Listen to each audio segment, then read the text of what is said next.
Joseph Yamin. And the national vice chairman 87.9 Kumasi for the NDC. Ni dini ya Yakubu Abanga. Ono se ni yawo the other side o. Where are we? Right where are we? National executive member. Some enter. Yes, ni so MPP. Ni na MPP mu no na ka so obi abedi pete no. Ni no. Ni pa ntafo. Ibado me ntafo. Yes. O me ntafo. Yes. Na baako ewo NDC. Na baako MPP. If you have politics as an chim. Bi kwa na bia na mu ayede. Enti o say omo hwehwem because ya bo mu din wo press statement bi e baaye small scale miners press statement by omo bo din say wo mo de omo ho age galamsey mu nti hwehwem. Number 2 o say Professor Frimpong Boateng report no ye no on fan kan hwehwemu no ho. They say yes be chance abedi Professor Frimpong Boateng na report no ho nkomo bio because I say onye hwehwemu now make sure so bia ya boni di mu bia no emra ne bedi na mema advance ya adwuma me enu ya mame na baluchi momoye on the platform 87.9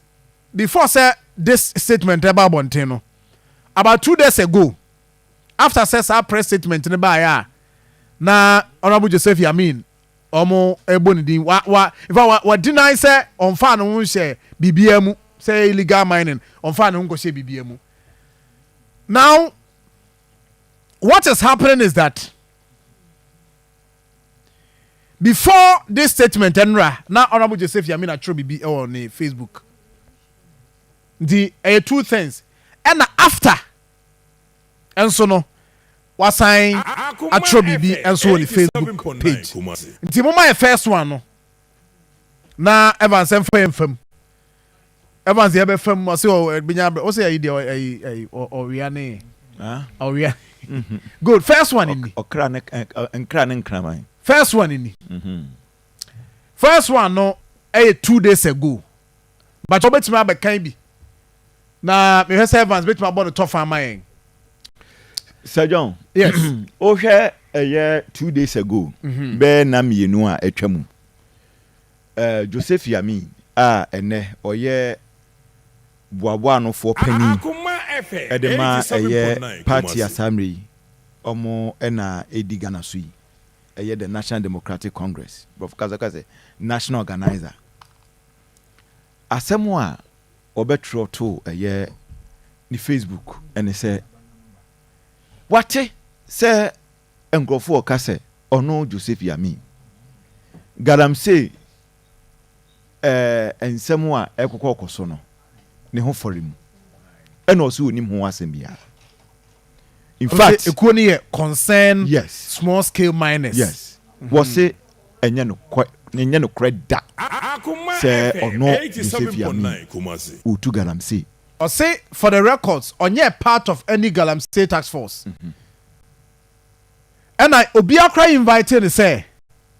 omra me share the idea e wo kwan be fa so a ye betima ko illegal mining.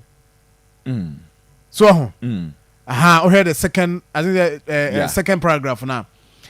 Third one no. Or say omo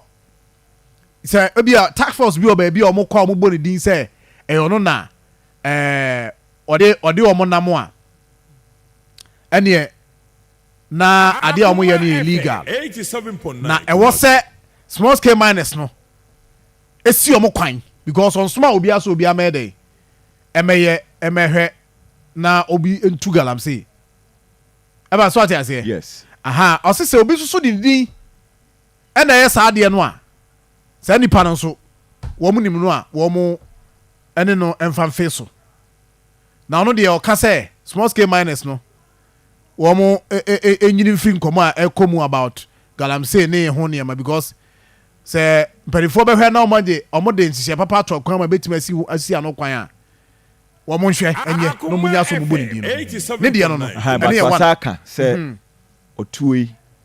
onye minor ene ontu galamsey so da so ho ene oni concession bia yes nti ɛno so ɛno yɛ waka ɛwɔ ɛyɛ Rambo Joseph Yamin so where the post ɛman formula Facebook you see ɛwɔ Facebook Akoma 87 bra Akoma 87.9 FM Facebook so ho eti ade no yɛ ka nyinaa no na yɛ de wo yɛ kyerɛw yɛ yimfoni so kyerɛw so nti fo aso nko anti sɛ wo yɛ driver ni dia mesrɛ ɛne me nko Facebook ko anim na fo aso ti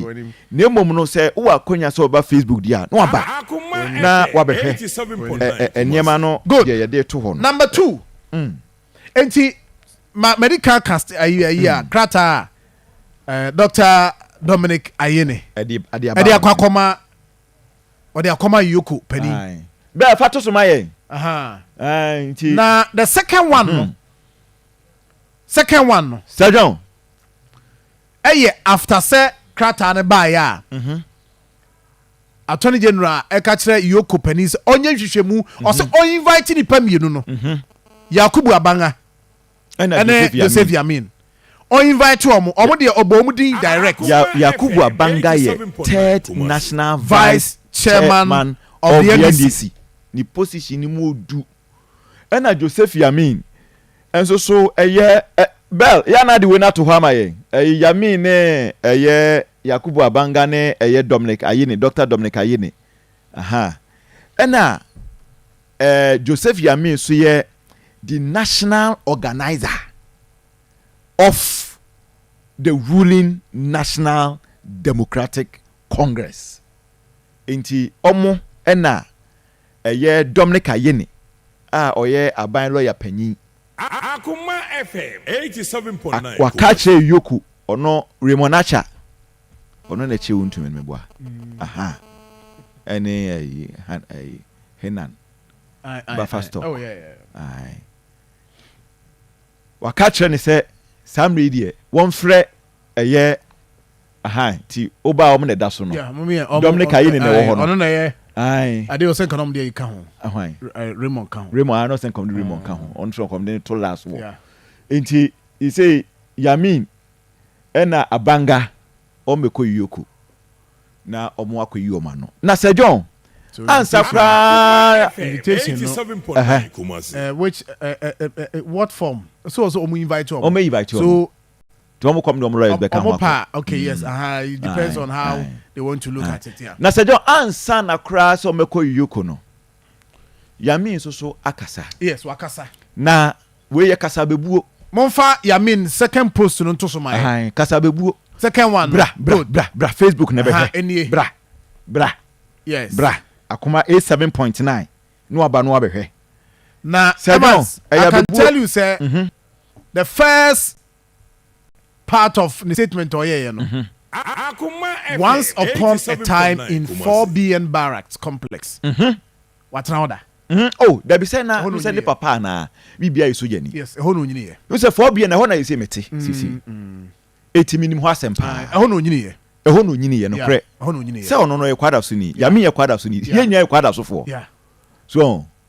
eti enkomo ne de metiase pa ono so ye bola kese mu ni ba Yamin no na fuma no nhye bola kese mu direct but kwada so nkremum that's why bola kese mu ba no ba bola kese mu di agro but baby na fuma hye pa de ye kwada so nkremum FM 87.9 so ho enti yeah no ndie bola kesim but from kwada so nkremum to bola kesim no just enwun wakra about 200 meters ubewura yenko enim why nkremum kwada so captain me da se na Sir John die Yamin ka nyina no manim nsem enkra no ne nkraman agoro no ewo for 4BN no kwasem an o se wo nyini no na wo penkra pa ono ane kan boa me boa eti so owura 4BN hosi a one ne namfofo so mo nam 4BN enwura mu se ya no mo penkra chi wo mare Yamin kura so yanko nye me nuanu mu bio Yamin o kra so de omo we ne kire se ede nti ne se ede kama pa yeti wone ne namfofo no nti statema Yamin mo chenkra no ye ne echi koko ye kope koko yeso ye die koko ne nwa me so me ne me nkrofo de ne ye pa no koko na mo na mo dua na se na mo ko wie tu no mutibi de enye obi ade o na chese papa ba ko bi ayi ho me refi hodin nsuo mu ho na baby a kwayi nsuo ne da no nsuo mu nsuo no baby e da no uwura ho papa bi ho no no ayi no ho gangalia okwa no de nkama agu so tinam ko wie tu ene ko wie tu aha eti ya me se wo mo namfo bi animura animu a no mo penkra na dakro wo mo yo madwen se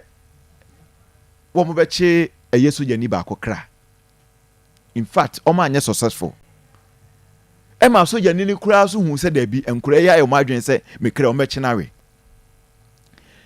na omo wo hwa na so yani ni bae satam na omo akonya kra ba ko a chese omna to apaso ahono a bibia ye kama chese womo to party ya ne sa so yani ba o se Yamin inti motimi achenkra ma meso me kra mo be chinawe soja pani kra okra mo ba be chinawe what's the biebo papa ade wo kadi anim ho hwe no say me hu se mo de mo mama mo nkrama na adwagu me kra na so mo se mo nim ho hwe ani ade chi a obi abete mo nka se Akoma FM area hankra nyina no obi ana kra ayira bia no mo na mo ya sa kra no adwuma mo na mo ya sa kra no ho adwuma okay eti de ya mi ka nyina ne se omo so manfo beti omo nka pa na ono de waye jata oda ne baabi odwen ne ho ena obi pese onyane no eti se ube nyane ne de a ene ono so beti ne nka asem ni modu se John acha se jata oda ne baabi na se ba sound so Yamin se jata oda ne baabi enti eze Yamin se beti ne nka ayi obrafo ne tiny boy bi na sa anyum no kura chiri kura no nka komo ya kwaje ho payo bi adi kill the cat bro kill the cat yo kill the cat da binya makola kwakwe obango budum gudum kill the cat yo good it's not say drink be fire no so hu nsem bebre kill the cat yo eti de Yamin so aka no oso ndo ijata oda ne baabi ena obi pese onyane jata na jata pada na uko nyane jata na kom so di jata se John edi ne bisi enti Yamin si ebetenenka o si ebetenenka say say you kwa no ebetenenka no de owe kra no ho Akoma FM 87.9 Kumasi ana Ibrahim ayeza na so ne de okum kra say you see soja ni ne koma asem baaye se soja ni no nka wo koya okra no ena pasoro bi no keno ano se nka wutwa so ena soja ni ne ba bonte beka se de Yamin mo wi nkra yi for bi en hankra yere nya Yamin mu na che o mawe because o yo madwon so mechi me diary but o manya successful so that soja ni na beka sa asem no a anka echiri din so ho it was tomorrow everybody go hear of it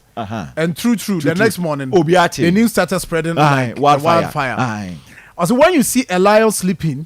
don't wake it up because it may not like what the action. It may not like what the action of the lion. Okay, my name is Ebi Ahonona. But also, Obiana, say jata ne sebo. Nipa mi unu pe, ena survive jata. Daniel, ena survive jata. Kenzo or jata one or ono ne yede to jata buo mu jata ntimi anya ne hwe yeah ena Samson ono kura de jata no obie nanum yeah ekun no